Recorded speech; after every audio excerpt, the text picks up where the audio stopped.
கோடை காலத்தில் வெயிலுடைய தாக்கம் அதிகம் இருந்தாலும் நம்மளுடைய உடல் சூட்டை தணிக்கிற அளவுக்கு நிறைய பழங்கள் வெயில் காலத்தில் வரும். அந்த வகையில் கிடைக்கக்கூடிய பழங்களில் ஒன்று தான் இந்த கிர்னி பழம். கோடை காலத்தில் உடல் சூட்டை தணித்து நீர்ச்சத்தை பராமரிக்க உதவுற மிக சிறந்த பழங்களில் ஒன்று இந்த கிர்னி பழம். இந்த கிர்னி பழத்தில் vitamin A, vitamin C, potassium, நார்ச்சத்து அதிகமாக இருக்குது. அது மட்டும் இல்லாமல் உடலில் செரிமானம், கண் பார்வை, சரும ஆரோக்கியம், இரத்த அழுத்தத்தை சீராக வச்சுக்க உதவுது இந்த கிர்னி பழம்.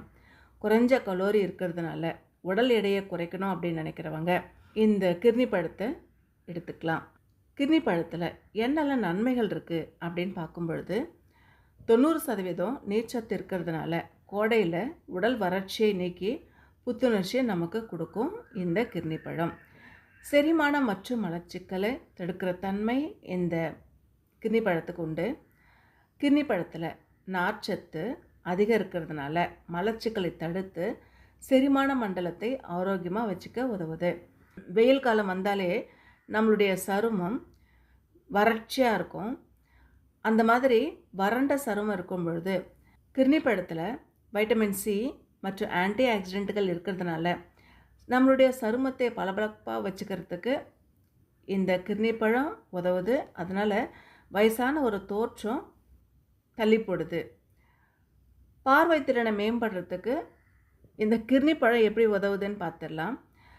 கிர்னி பழத்தில் பீட்டா கரோட்டின், வைட்டமின் ஏ இருக்கிறதுனால கண் பார்வையை மேம்படுத்தி நம்மளுடைய விழித்திரைக்கு பாதுகாப்பு கொடுக்குது. இரத்த அழுத்தத்தை மேம்படுத்துறதுக்கு இந்த கிர்னி பழம் எப்படி உதவுதுன்னு பார்த்துடலாம். பொட்டாசியம் சத்து இருக்கிறதுனால உயர் இரத்த அழுத்தத்தை நம்மளுடைய கட்டுக்குள்ளே வச்சுக்க உதவுது இந்த கிர்னி பழம். நோய் எதிர்ப்பு சக்தியை மேம்படுத்துறதுக்கு கிர்னி பழம் எப்படி உதவுதுன்னு பார்த்துடலாம்.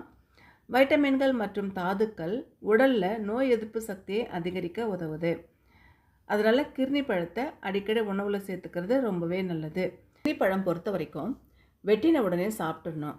ஏன் அப்படின்னா கிர்னி பழத்தை வெட்டிட்டு அப்படியே சாப்பிடாமல் விட்டுட்டா பழம் சீக்கிரமாக கெட்டுடும். அதனால் முழுமையான பலன்கள் கிடைக்காம போயிடும். கிர்னி பழம் மட்டும் கிடையாது, எந்த பழமாக இருந்தாலுமே வெட்டின உடனே நம்ம சாப்பிட்றணும். அதிகமாக இருக்குது ஃப்ரிட்ஜில் வச்சு சாப்பிட்லாம் அப்படின்னு நினச்சக்கூடாது. அப்படி சாப்பிடும் பொழுது அதனுடைய எல்லா ஊட்டச்சத்துக்களும் நம்மளுக்கு கிடைக்காமையே போயிடும். இது வரைக்கும் கிர்னி பழத்தில் என்னென்ன சத்துக்கள் இருக்குது, கிர்னி பழம் சாப்பிட்றதுனால நமக்கு என்ன பயன்கள் கிடைக்குது அப்படிங்கிறத பார்த்துருக்கோம்.